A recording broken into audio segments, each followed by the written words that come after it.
what would 40-year-old Dave say to 30-year-old Dave if you were to meet him on the street about the next 10 years? Wear more moisturiser.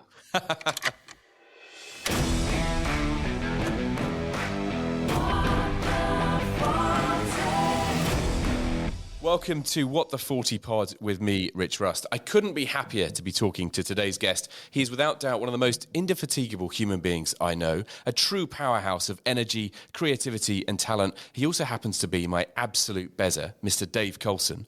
Dave also happens to be the first person I ever did a radio show with, some 20 years ago. So it's a delight to be able to do this with him. By trade, Dave is a TV producer, having spent the better part of the last 2 decades at the BBC, largely working across children and education shows, having series produced Bite Size Daily, a show for parents trying to teach their kids during lockdown. And whilst that's impressive, Dave's biggest accolade to date probably comes from launching Hack of the Dog on social media with a video which some 3 years later became a viral sensation with over 8 million views on Twitter, which we'll get into later. In his current role, Dave manages the social media team for BBC One's Morning Live. Outside of work, Dave is an incredible dad and husband, a lifelong fan of Scunthorpe United, which I say with no judgment, and he is, in my entirely biased opinion, an incredible confidant, a natural comedian, and the only person you ever want to be in charge on a night out. Dave Coulson, welcome to the show. Hello.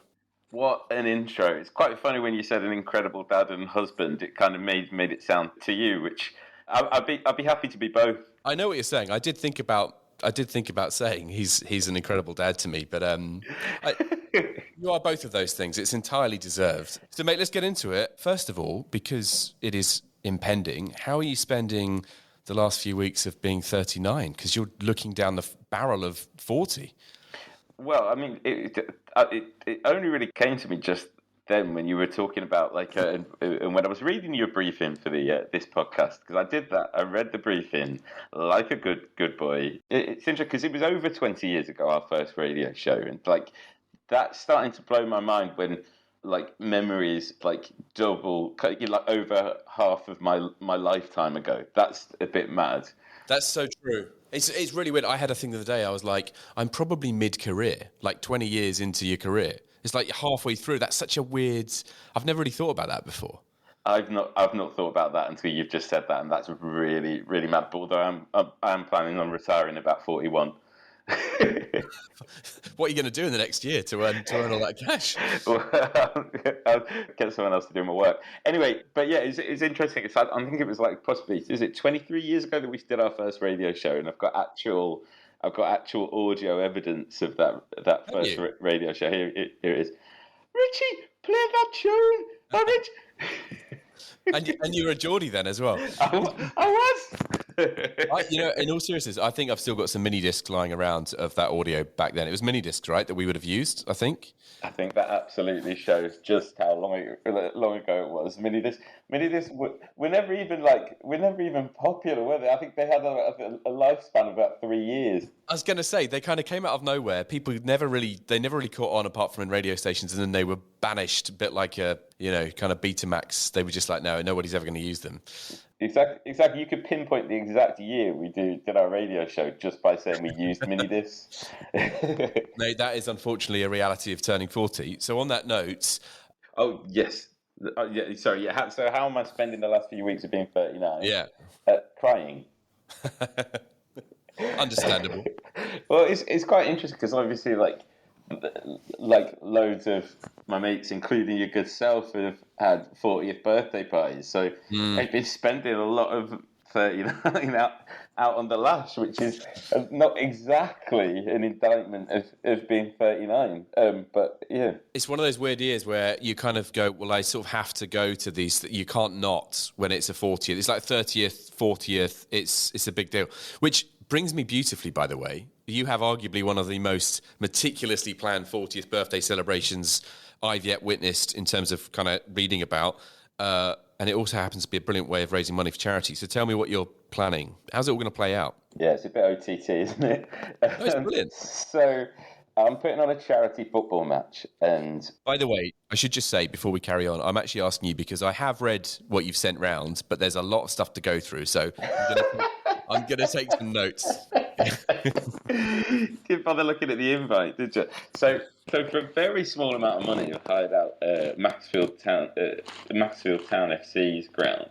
Is that because it's off season that you can do that? Yeah, so it's off season and it's AstroTurf, so no one has to buy football boots, which is great. And it's a team that've been like run by kind of Robbie Savage and this other kind of really wealthy businessman. Okay. So everything that I'm not, both footballing wise and business wise.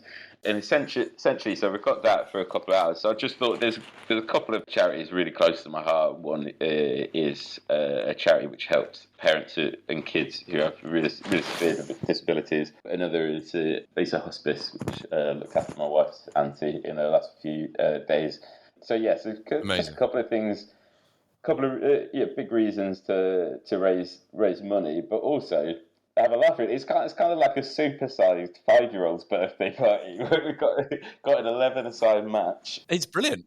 I never thought you could hire an actual 11. I never thought they'd let you risk ruining the grass, to be honest. But I guess they've got long enough.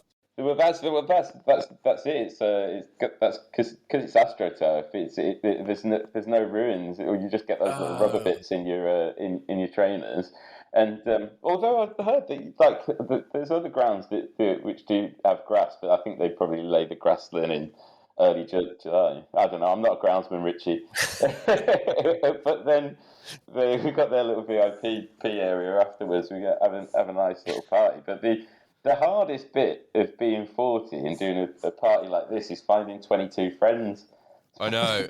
That is true, actually. I mean, well, I don't think it's a lack of friends, but there is definitely something around as you get to the point in your life where you've got so much going on. You've got not that I want to sweat this point, but you've got family, you've got school pickups, you've got work, you've got this just this kind of exponential amount of stuff that didn't exist 10 years ago. It is much harder just to get with a group of people, isn't it? Just to bring them together. Definitely. I mean, I've got a very understanding wife who knows that if I don't see my friends, I always wanted to this is the odd thing is that I'm also someone who always wants to spend time with my kids. I'm never like you do get people, and I see it quite often, who are want reasons to get away from the kids and stuff, and whereas I always enjoy it, but that's it. Guilt the rest of us. Yeah. I was implicitly saying you, Richard. Yeah. But I was. It's one of those where I know that the benefits of just hanging out with your mates are just so good on everything mentally. You just come back buzzing, and then you're a better person. You're a better iteration of yourself. Well, especially as the next time you're going to do this is when you're 50. I mean, I think that's why we had such a good night on your birthday. The next one's in 10 years, mate. That was a good night out, and I genuinely felt massively lucky it was all a bit random. I didn't know that a lot of those people were coming, and that, to your point, when you can convene people you don't see that often and just have a great night, it's wonderful. There is something to be said for that, and you just it removes all of the stuff that's going on in your life daily. You just go, it's just great to be in a room with great people and have a laugh. I mean, there's so much to be said for that. Definitely, and thank you for not belittling me on your fresh, funky new podcast for forcing you to buy 30 Jaeger bombs for people. Yeah, well, yeah, we'll talk about that later. But on the 40 point, so we've known each other many, many years, 30 odd years. You never strike me as somebody that's that bothered by things that are beyond your control. You're somebody, and this is an enviable trait. You just you focus on what you can focus on, and you're not really bothered by what you can't control. But has turning 40, and I know I'm kind of labouring the point that you're about to turn 40, Dave. Dave's about to turn 40. Has it given you pause to reflect, or you're not bothered by it? Oh God, no! Not bothered at all. It's only literally because it just seems like such a big number. I feel that I've always been the young one, and then now it's at work the tide's been changing, but mentally I'm a younger brother. I'm a dad who definitely does not dress the oldest or the most tragically at the playground. It's never really occurred to me. Mentally, I still think I'm 5, which is why I'm having a footy match for my birthday. But also, like, physically, like, I mean, I don't know about you, I don't feel any different. I mean, luckily, thankfully, don't feel any different. I don't think I feel any different to how I always have. That's a really good point. But you are shredded, Richie. I don't think so. I don't think so. Mate, when you jump out of planes, virtually for a living, you're as fit as a butcher's dog. But I think, like, for me, yeah, like I totally agree. Like I feel bad. So see parents. I see like my parents when they're saying when they're turning 70 and 75 up to 75, and they're like, oh, it's gone really downhill. But I do feel like I've been lucky not to have like knee issues and not really to say many injuries from running or playing footy or sports, and I've never had a bad back or anything like that. So I don't physically feel like any worse or better than I did 20 years ago, and I think that's a massive thing. Totally. The only like reminder, especially now, is that like there's a split, like kind of working in the media. I think you do get quite a big split between the assistant producers and under, and then the producers, the series producers. Like there's definitely like there's fewer of us, and we're all quite a bit older. So there was someone saying to me, in fact, earlier today I was talking about that I went to see Coldplay in 2001, and she was like, I wasn't even born then, Dave. Oh my God. I mean, that scares me because I still think about and maybe this is just a generational thing. And I think it goes back to your point. Like, we're lucky to have not picked up those kind of injuries and stuff. That's great. But I also look at us and go, I feel like we're younger than the previous generation that were ahead of us.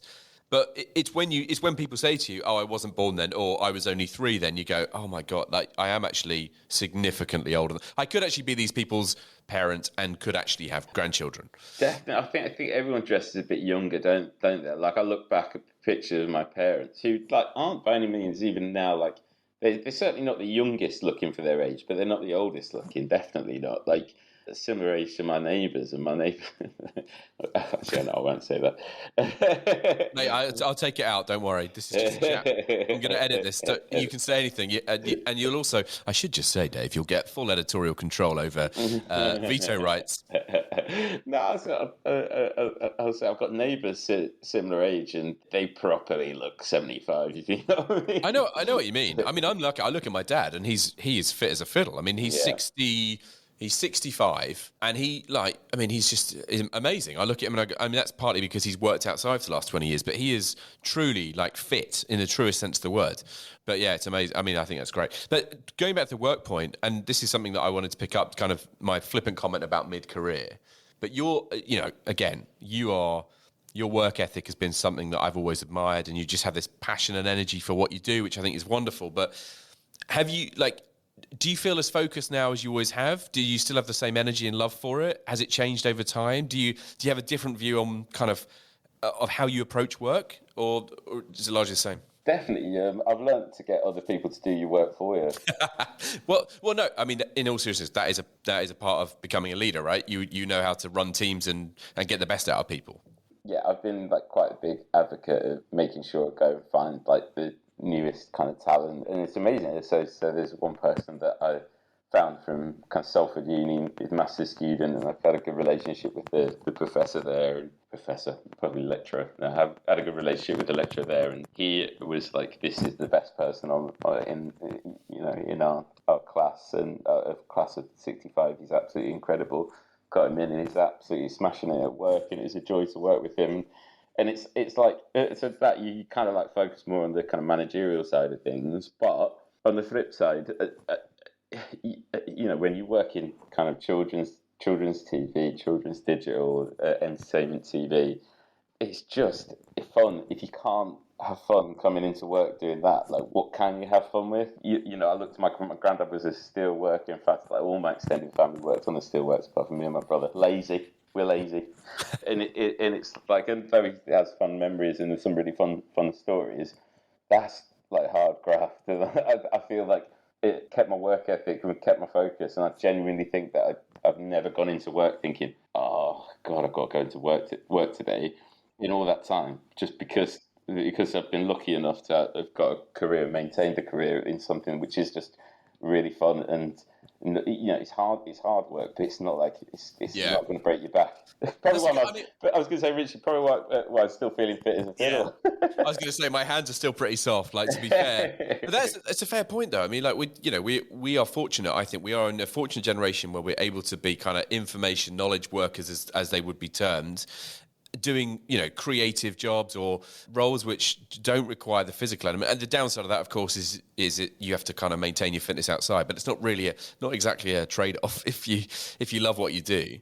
But going back to your point on the age profile of people you work with, because I've noticed this as well, there is a definite kind of, you've got different age profiles at work, and in the kind of role that you do, what's the ceiling? How old are the people now? I don't want to kind of create an existential crisis that doesn't exist for you. But at what point do you Can you carry on in telly for another? I'm sure you can. I don't know, but what does that look like? I mean, like for me, I think I've dodged about 7 redundancies, and it's always looming. Draft dodger. And then you just go to, and that. Shall I take that out? No. Keep it in. Okay. I'll be happily honest, and so as long as I can keep dodging them, I'll keep it. But also then, there are things that when you think like going into my 40s and seeing as there's fewer jobs higher up, especially now, when quite a lot of organisations have had money cut. Like, I feel that I am thinking about what other things that I could potentially be interested in. Like, I mean, the freelance market for media up here in the Manchester area is absolutely booming, which is great. But then if I did go, then I would think, well, do I want to do something else? Do I want to be a lecturer? I'd be interested in being a lecturer or studying to be a teacher, and just doing something different, because I think if it could, I think probably like the outside world is kind of less secure, though you can earn really good money. So I'd probably try it for a bit and then think, well, could I utilise my redundancy to then learn another skill? And I would love to. I'd really love to. My parents were both teachers, and I think it would be quite a good fun way to see out a career. But well, and you could potentially have, even if you got into it at 50, you could still have a 25-year career in it if you wanted to work. People are working later, right? Probably. There should be one teacher left, and it'll be me. Yeah. By the way, on that work thing, I was just going to say, on the youthfulness of work thing, someone mentioned definitely maybe at work the other day. Okay. Right? There were 80 people on the Zoom, and I think 3 people knew what it was. There were so many people like, what's he talking about? And he's like, Oasis' seminal album. Like, I mean, yeah, it was. I mean, what year did it come out? That's what. Now, do you probably know this? I think I know. I would say it's 1995. I would say. Yeah, that's what I was going to say. Okay, interesting. Let's just check. Right, 1995. Yeah, and then be here now a couple of years later. So you're talking nearly 30 years ago, mate. I mean, that is quite nuts. But it's interesting, isn't it? Like, because I always knew about the Beatles. I think I had a broad range of, when I was growing up, a broad range of inspo and like maybe older siblings, and I was allowed to watch older shows and reading stuff, and it's really interesting now. I think like working with people in their 20s, where you do get some people who do have a broad range of knowledge. But on the flip side, I've noticed that when you've been influenced and grown up in like the kind of YouTube generation and things like that, like you can just go into an absolute like rabbit hole of one thing that you watch or you. I genuinely think I've worked with some influencers who have such a narrow breadth of knowledge of popular culture and stuff, and it really surprises me way more than I feel that when we were all growing up. Yeah, it's amazing. I mean, one of the things that I've noticed recently is, to your point on going down the rabbit hole, like Spotify's been amazing for just introducing you to bands that you may have heard of but never really appreciated. And then I see it through the eyes of Ruben, who's 5. He's like enjoying listening to stuff that I don't know, you would just never consider. I think the generation now, that like kids today, are going to have this whole world available to them without really just, in some ways, kind of determining whether it's new, old, or whatever. And that's quite interesting. No one's pointing to it to go like, oh, you should listen to this, you should listen to this. So yeah, No. maybe the onus is on us to say every day, like, right, we're going to give you a banger from the past or something like that. Like Classic hits from the 90s. I think my brother did that. Like every day, yeah. I think my brother did that every day when he's cleaning teeth with the kids. Let them play one song, and then one song from his past. Although it was probably they were playing and they're Frozen, and then he was just playing some kind of niche indie from the mid-90s. Yeah, I can imagine Jim doing that. I have to say, though, mate, that does sound quite extra. Like, I just struggle to get Ruben to even let me clean his teeth, let alone have the foresight and the kind of the desire to then be like, right, we're going to use this teeth cleaning time to introduce you to some new music. I'm just trying to get the little brat to bed is hard enough, but that's very good. That's very good. But we were talking about having fun at work, mate, and I was keen to get into what happened with Hacker the dog, because it's quite a kind of seminal moment for Hacker, obviously, but also this incredible kind of viral moment, and sort of, I guess, prefaced your jump into kind of social, did it? Or how did that come about? What happened? Yeah, well, yeah, it was a little bit before this. Like, what I noticed when because I was like a TV producer and director, and I was producing the live moments in between CBBC. So the modern version of the Broom Cupboard with Andy Peters, Ed the Duck. So the modern version of the Broom Cupboard. Then, so you know, like in recent years, produced like Ian Sterling, who's with Hack of the Dog. Who Ian went on to be the voice of Love Island, as I'm sure everyone knows. So yeah, and a few of the girls here on Radio 1 now, which is cool. Like, and so, but when I was producing that, I realised that I started running Hacker's Twitter feed, and I realised that there are so many moments which are made for socials, and there are a lot of TV producers who don't really bother with the digital side of things, and there's digital producers who don't really understand the kind of TV side of things. And I was one of the first people, especially in our department, to kind of marry the two and find the importance of thinking, well, if you made something which is watched by one audience, why don't you have an even bigger audience for what you've done by chucking it on Twitter? And then I went on to launch his Instagram as well. I got so competitive. I got more followers than CBeebies for it. For a time. CBeebies is now winning now that I've relinquished control. Right, nice. Which it deserves to be, because CBeebies is amazing. But like one of the clips, like this is it. So in 2018, I put a clip up, and in 2021, the literal exact clip got found by Jackie Abbott of the Beautiful South on a Friday night. It's like she'd screen recorded it or something, and she posted the clip. Like, I don't know how. Like, maybe someone found it 3 years later or something. She posted it and she said, "This is perfection." It features Hacker and Lauren Layfield. It's good friends, and they're talking about being innocent men. We're just men, innocent men. And she was clearly quite drunk on a Friday night. Well, I'm just assuming, but like just at home, it's kind of scrolling through interesting. YouTube. Yeah, interesting time to be putting that out. And so she put that on Twitter. Then it just literally blew up over the weekend. And then, amazing. Yeah, I think about 7.5 million people have watched that. There's an account which releases it weekly just to say it's important to remember that we're just all innocent men. There was Burton's Menswear did an advert which said models are men, innocent men. Wow. Just Do they still exist? Does Burton still exist? It does, yeah, right? Still exist. Before the Archers, they were talking about like one of their characters being an innocent man. So you became a cultural sensation, basically, is what you're saying. It was absolutely. Well, I'd say Lauren and Hacker became a cultural sensation, but it's one of those where you just like, you could never predict. That's the great thing with socials. You never predict what people will enjoy, what people will pick up, what people will love. Well, I mean, it is brilliant, and it is amazing how it works like that. But so, I mean, and not to kind of bring the tone down, but social has, I mean, for me, it used to be, I used to love it. I used to think it was brilliant. And now I'm a lot more cynical and wary of where it's headed. But what, particularly, Twitter's an interesting one because it's obviously with Elon taking it over, with the kind of the whole change in function, Elon Musk is, I mean, it's quite impressive. He's fired 7,000 of the 8,500 people, and it's still running how it did. But what's your kind of current view? I mean, and I know, fair enough, this is kind of your job day to day, but what do you think, what's going to happen next, or what would you like to see happen next from a social perspective? I'd just like to see it perpetually used for good, and I'd like to see trolls diminish. I'd like to see the real, the negative side of just much bigger clampdowns on things like fake news and bigotry. I think that's the main thing. Just keep on using social for good. I think it's the power of good is so true,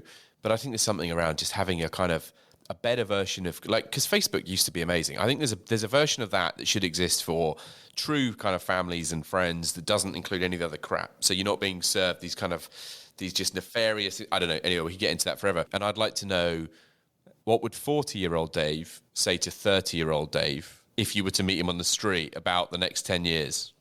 Wear more moisturiser. Yeah, fair. Actually, no. Sorry, I was speaking with my wife about this earlier, and she was like, "You still can." I was like, "Well, look, actually, if I'd have actually worn some moisturiser in the past 10 years, would have been better, right?"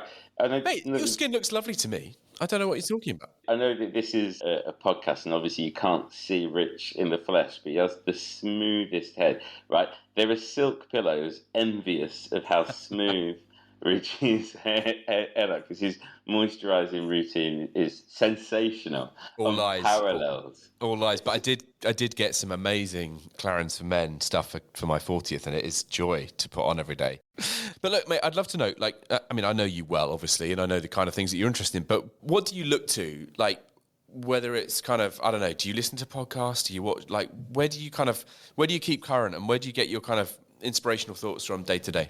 Right. I think the best thing for inspiration for me is because I've got a mind that always it works very creatively. I think about ideas and think about things a lot. But if I allow my mind to be can be very distracted. So I've got my phone. If I'm listening to, I do love things like Love Island. I love reality TV. I love watching football. I love the Off Menu podcast. I still listen to Radio 1, but likewise I listen to Radio 2. Occasionally listen to Six Music, absolute 80s, whatever. I love cooking. Cooking gives me a great creative sense. And I think this probably is this is the two things. Things that give me the most inspiration is cooking, and now cooking with my daughter and also baking with her. But the main thing, getting my best ideas and best stuff for work and maybe even life as well, is when every day I ride to work, I bike to work, but I don't have headphones in. I don't listen to anything, so I'm just alone with my thoughts, because I feel these days you're so infrequently alone with your thoughts. And I think I used to, when I was living in town and didn't have to bike to work, then I would go swimming, and so you can't really, it's not as if you can play with your phone whilst you're having a swim. And those points were where I got my best ideas from. Always very be careful. That's what I would say though, because the other day I got so into an idea in my head that I crashed my bike going through a gate. I've been through successfully about 400 times. And, that's brilliant. I totally hear you on that. I find it really hard now because I am so plugged in, and I'm really trying hard to kind of unplug myself a bit. I say that I'm looking at 3 screens at the moment, but I'm trying to kind of I'm trying to kind of be really conscious of just finding that time to just kind of go, I just need no digital input into my brain, and I'm really conscious of it with kids as well. Ruben will bounce from telly to an iPad to he'll just be desperate for. He's got into PlayStation this week, by the way. He's trying to play in the PS5. It is, but he's a bit young, I think. Yes, he's obsessed with racing games. Mate, finally, what's your guiltiest pleasure? What do you look like? What's the thing that is going to get you into trouble? Just on that, just with on the roof thing though. It's it's such I think there's a bit of, people feel a bit of guilt, giving kids too much screen time or whatever. They're gonna all have screens all their life. If they don't get used to screens, then they're gonna be social outcasts. I think that's true. It's only now that I get a little bit of a headache if I've been at a screen for my 9th hour in a day. That I kind of quite like reading a book just before bed if I can. I was watching the news and then it just made me too angry. You don't have time to read a book before bed. I don't believe you for a second that you have time to read a book. Honestly, 5 minutes of Stanley Tucci each night and I'm sorted. Oh, he's a legend. I know. I haven't seen any of it. I see his clips. I haven't watched any of his actual shows, and I need to watch. Oh, Richie, Tucci in Italy. Just get that, dine out on it. Have a lovely time. I know that the problem is, because I'm trying to eat healthily. The second I watch that, I'm going to just go and buy all the pasta and just start cooking. Like, what's the big cheese wheel where you do the carbonara? I'm just gonna balloon. But yeah. Well, Mr. Mate, this has been an absolute pleasure. Oh, do you want me guilty pleasure? We've got time for guilty pleasure. I want your guiltiest pleasure, please, if you have time. Yes. Give me a nice run into it. Final question, mate. Final question. I want to know what your guiltiest pleasure is, please. I'm so open that I feel absolutely unguilty about all my guiltiest pleasures. So I'm an absolute over supporter of Scunthorpe United. I totally love karaoke, and if anyone says that you don't love karaoke, they're not for me. They're not for me in this life, Richie. I'm with you. And I love eating pickled onions out of a jar until it's empty. So I'm not guilty about anything. Tin sweet corn, that Jolly Green Giant, I could just get a spoon and eat that out. All these guilty pleasures are absolutely unguilty because I'm proud of them. But they're just a critical part of life, right? All of those things you've mentioned, they are guilty pleasures, but I think you played that one safe, to be honest, mate. Dave, thank you for doing this. Cheers, Richie. Thanks for listening to What the 40. New episodes are released each Thursday. Please subscribe wherever you get your podcasts.